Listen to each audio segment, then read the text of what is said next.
Um, I was talking with a friend yesterday um, about research and maps, and it occurred to me something came clear in my mind, and I wanted to just share it.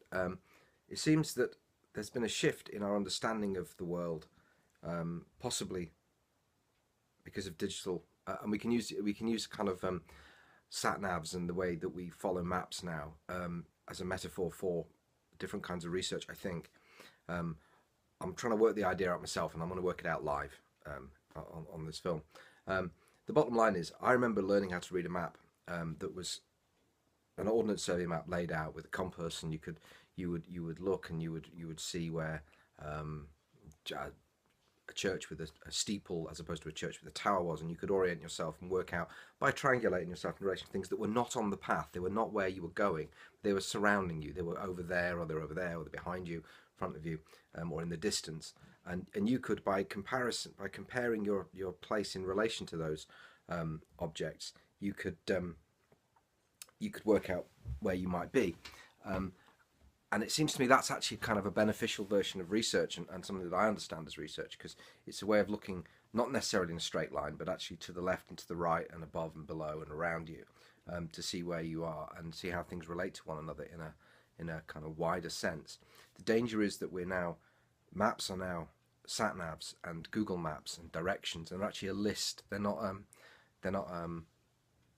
they're kind of in a straight line, or a line, a connected series of points one after the other, rather than being dots on a surface that we kind of orient ourselves against. And if we think about, I mean, it's a metaphorical allusion, I suppose, but this idea that I think it's deadly for creative research to use that phrase as opposed to other research. All research is creative, I suppose, but to kind of generative research, which is not it doesn't just simply build on what's gone behind. It actually tries to relate and build connections between different different knowledges, different things which are fixed, but some other things which are not fixed, and actually it tries to build new relations and new connections with them. And that's certainly what I try and do with the work I make. But it's I see it more like a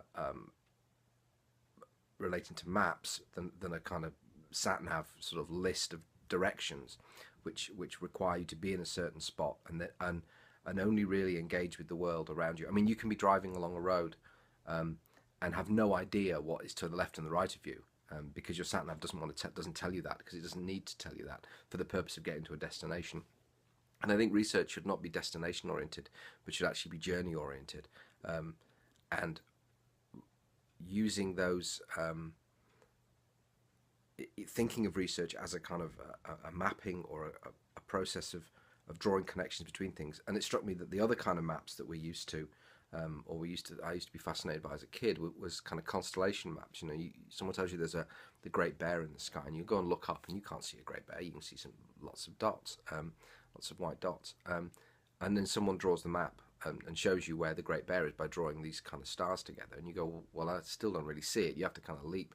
But the point about constellations, and people use the phrase constellation a lot in certainly in art and in the humanities research, is often pieces of work are created as constellations, or they're trying to make a constellation work that doesn't necessarily isn't an argument, but it's like something like Walter Benjamin's Arcades project, and they sort of think of that as being a constellation. Um, I'm not convinced that it is, actually, because I think the constellations are not the stars; they're not the points of light. However brilliant and interesting they are in their own right, what they are is actually constellations are actually the lines we draw between things, and they have to be seen with those lines. It's the lines that give sense to the dots, but also, so those are the connections, but also they're actually viewable from a particular point. And if you're standing in a different point, um, they look different. And if you arrange, I mean, if we were stood on a different planet, the constellations would look different. And the further we are away from the point we're in, those same bits of information would be configured differently. And although this is metaphorical, it's not an argument as such. I think it's a useful way of thinking about different kinds of research.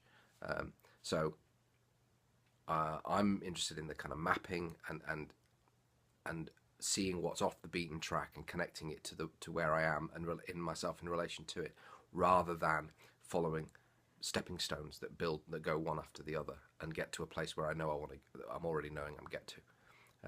Like I said, it's the journey that's important. Thank you.